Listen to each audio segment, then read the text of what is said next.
সংকটের মুখে ইরান, মুদ্রার রেকর্ড দরপতন আর আকাশচুম্বী মূল্যস্ফীতিতে দেয়ালে পিঠ ঠেকে গেছে সাধারণ মানুষের। দক্ষিণ ইরানে ক্ষুব্ধ জনতা এবার ঢুকে পড়ার চেষ্টা করেছে সরকারি ভবনে। নিরাপত্তা বাহিনীর সাথে রক্তক্ষয়ী সংঘর্ষে উত্তাল ফার্স প্রদেশ।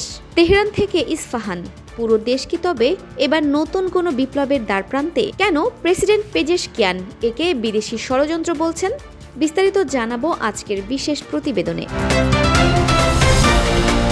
আল জাজিরা ও তাসনিম নিউজ এজেন্সির প্রতিবেদন অনুযায়ী ইরানে টানা চতুর্থ দিনের মতো তীব্র বিক্ষোভ অব্যাহত রয়েছে। সবচেয়ে ভয়ঙ্কর পরিস্থিতি তৈরি হয়েছে দক্ষিণ ইরানের ফাশা শহরে। এখানে উত্তেজিত বিক্ষোভকারীরা স্থানীয় গভর্নরেট ভবনের ফটক ভেঙে ভেতরে প্রবেশের চেষ্টা চালায়। রাষ্ট্রীয় গণমাধ্যমে প্রচারিত ফুটেজে দেখা যায় জনতা ব্যারিকেড ভেঙে এগিয়ে যাচ্ছে। এ সময় নিরাপত্তা বাহিনীর সাথে সংঘর্ষে ৩ জন নিরাপত্তা সদস্য আহত হয়েছেন। এ ঘটনায় কথিত এক নারী নেত্রীসহ বেশ কয়েকজনকে আটক করা হয়েছে। এই আন্দোলনের সূত্রপাত হয়েছিল তেহরানের দোকানদারদের বিক্ষোভের মধ্য দিয়ে। বর্তমানে তা দেশের বিভিন্ন শহরে এমনকি বিশ্ববিদ্যালয়গুলোতেও ছড়িয়ে পড়েছে।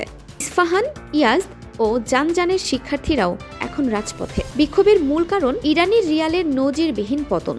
মাত্র 1 বছরের ব্যবধানে ডলারের বিপরীতে রিয়ালের মান 8 লাখ থেকে কমে 14 লাখে পৌঁছেছে। এই মুদ্রাস্ফীতি সাধারণ মানুষের জীবনযাত্রাকে প্রায় অসম্ভব করে তুলেছে। উদ্ভূত পরিস্থিতিতে তেহরানে এক সম্মেলনে প্রেসিডেন্ট মাসুদ পেজেশকিয়ান দাবি করেছেন, এই বিক্ষোভের পেছনে বিদেশি শক্তির হাত রয়েছে। তিনি বর্তমান পরিস্থিতিকে দেশের ভেতর ও বাইরে থেকে আসা চাপ হিসেবে বর্ণনা করেছেন এবং জনগণকে জাতীয় সংহতি বজায় রাখার আহ্বান জানিয়েছেন। অন্যদিকে ইরানের প্রসিকিউটর জেনারেল মোহাম্মদ মোভাহেদি আজাদ হুঁশিয়ারি দিয়ে বলেছেন, শান্তিপূর্ণ প্রতিবাদ বৈধ হলেও সহিংসতা হলে কঠোর আইনি ব্যবস্থা নেওয়া হবে।